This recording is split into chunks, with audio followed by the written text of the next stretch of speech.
मुश्किलें बड़ी हैं इस बार राह में आप लोगों के लिए। क्या है मुद्दा जिस पर आप लोग इस बार चुनाव में जा रहे हैं? ये भारतीय जनता पार्टी पूर्णतः विकास के मुद्दे पर चुनाव लड़ रही है। देखिए 1972 से ये सिवड़ी सी लिंक बनना था, नावा शेवा सागरी लिंक 1972 में था। 1992 में उस पर कमेटी बनी, लेकिन वो बन नहीं पाया। आज अटल सेतु के रूप में वो साकार हो रहा है। 1970 के दशक की परियोजना मुंबई की जो है वो कोस्टल रोड था। 1970 के दशक की परियोजना साकार कब हुई? मेट्रो कब की परियोजना है? और मेट्रो की परियोजना के 2 चरण जब श्रीमान उद्धव ठाकरे जी की सरकार आई तो मेट्रो का काम रुक गया, कोस्टल रोड का काम रुक गया। तो भारतीय जनता पार्टी और शिवसेना की सरकार ने आज मुंबई का जो कायाकल्प दिखाई देता है वो इसने किया। इसी तरह से जो है किसानों को 12,000 रुपए उनके खातों में, 6,000 प्रधानमंत्री जो सम्मान निधि है और 6,000 राज्य की तरफ से।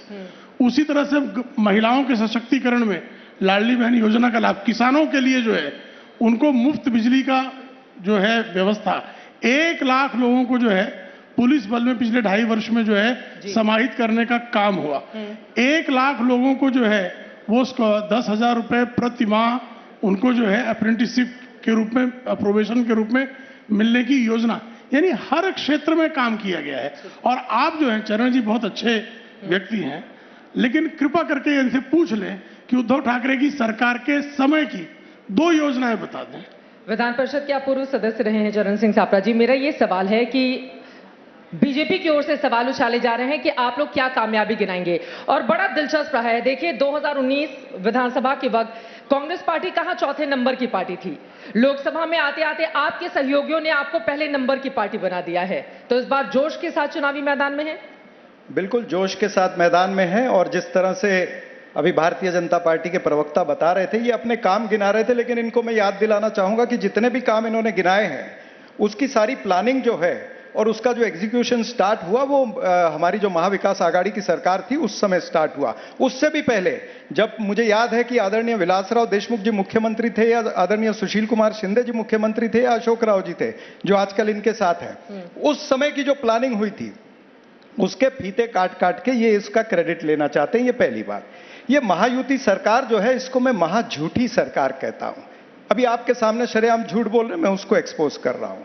इसी तरह से करा क्या इन्होंने, हमारे 8 लाख करोड़ के उद्योग जो हैं, जो महाराष्ट्र में और मुंबई में आने वाले थे, भेज दिए गुजरात, वेदांता फॉक्सकॉन।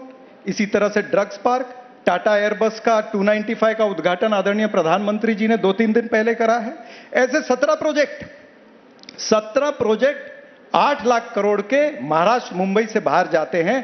5 लाख युवाओं की नौकरी को ये खा गए। अब वो 5 लाख युवा नौकरी के बिना है। पूरे महाराष्ट्र के अंदर 65 से लेकर 70 लाख युवा हैं जो आज बेरोजगार हैं। तो महाझूठी सरकार इसलिए कहता हूं कि इन्होंने युवाओं से झूठ बोला कि हम रोजगार देंगे, महिलाओं से झूठ बोल रहे हैं।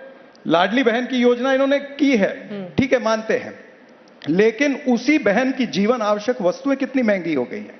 50%, 100% रेट जीवन आवश्यक वस्तुओं के बढ़ गए। घर में जो दाल चावल आटा जो आ रहा है वो बढ़ गया। अरे उसी योजना के बलबूते तो ये लोग मध्य प्रदेश में आप देखिए किस तरह का कमाल किया इन्होंने। नहीं, मध्य प्रदेश ठीक है कमाल किया होगा, लेकिन यहां की बहना ये भी जानती है कि इन लोगों ने एक तरफ महंगाई बढ़ाई, बेरोजगारी बढ़ाई, और महिला की बात करते, ये तो जो बदलापुर के मॉलेस्टेशन केस के अंदर जो वहां के उस स्कूल के जो संचालक हैं उसको बचाने के लिए गए हैं। उसी तरह से नहीं, मैं और बताता हूं। उसी तरह से जो शक्ति क्रिमिनल एक्ट है वो बिल महाविकास आघाड़ी ने पास करके भेजा था महिलाओं के सशक्तिकरण के लिए। अब महिलाओं के सशक्तिकरण का बिल 10 साल से वहां पर पड़ा हुआ है। भाई क्यों, भाई ये क्यों नहीं पास करा रहे राष्ट्रपति के पास से? तो ये महिला सशक्तिकरण की कहां बात कर रहे हैं? ये लाड़की बहन के नाम से लाड़की बहनों की वोट 1,500 रुपए से खरीदना चाहते हैं। क्या वोट खरीदने की कोशिश कर रहे हैं महिलाओं की, पहला आरोप। और दूसरा आरोप इन्होंने ये लगाया कि महाराष्ट्र मुंबई के लिए जो बड़े बड़े प्रोजेक्ट आए थे आपने यहां से दूसरे राज्यों को उसको ट्रांसफर करके यहां के युवाओं को छलने का काम किया है। देखिए पहले इनका झूठ मैं एक्सपोज करता हूं। उन्होंने कहा कि जो है मैंने तो पहले ही बताया कि प्लानिंग इनकी 1972 की थी, लेकिन कोस्टल रोड का जो शिलान्यास है वो देवेंद्र फडणवीस जी के कार्यकाल में हुआ और पूरा भी देवेंद्र फडणवीस जी के कार्यकाल में हुआ। अटल सेतु की भी यही स्थिति है। मेट्रो की योजना सिर्फ फेज 1 इन्होंने चालू किया, ये निश्चित है। 2, 3 रुका था कि नहीं ऐड के नाम पे। और मैंने इनसे पूछा, उद्धव ठाकरे सरकार की योजना बता दीजिए, एक योजना आपको बताई हो तो बता दीजिए मुझे 2 वर्षों में। अब ये कैसे झूठ बोलते हैं देखिए आप। इन्होंने कहा एयर बस की योजना जो है महाराष्ट्र गुजरात चली गई। एयर बस की योजना जो है नागपुर में 2016 में लाने के लिए देवेंद्र फडणवीस जी ने प्रयास किया।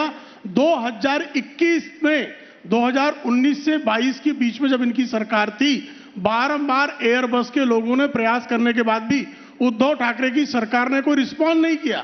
और वो रिस्पॉन्स ना करने के कारण जब आप माहौल किसी को उद्योग लगाने का नहीं देंगे, और स्वयं अपोजिशन लीडर रहते हुए देवेंद्र फडणवीस जी ने एयर बस वालों से बात की और तत्कालीन उद्योग मंत्री से भी बात की, लेकिन उद्धव ठाकरे की सरकार चूंकि नागपुर में योजना थी और नागपुर से विशेष जो है द्वेष का भाव होने के कारण इन्होंने उस योजना के लिए जो लैंड अवेलेबल कराना था, बाकी जो इनको जो है जो लाल फीताशाही से मुक्ति देनी थी वो मुक्ति नहीं दी। और 2021 में और 2021 में वो योजना चली गई। तब उद्धव ठाकरे चुप क्यों रहे?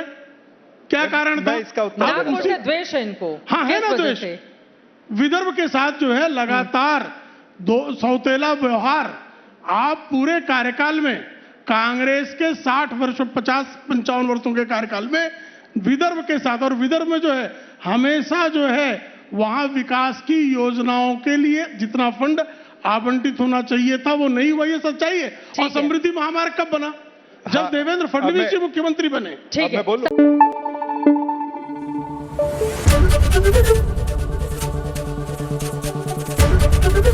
एबीपी न्यूज आपको रखे आगे।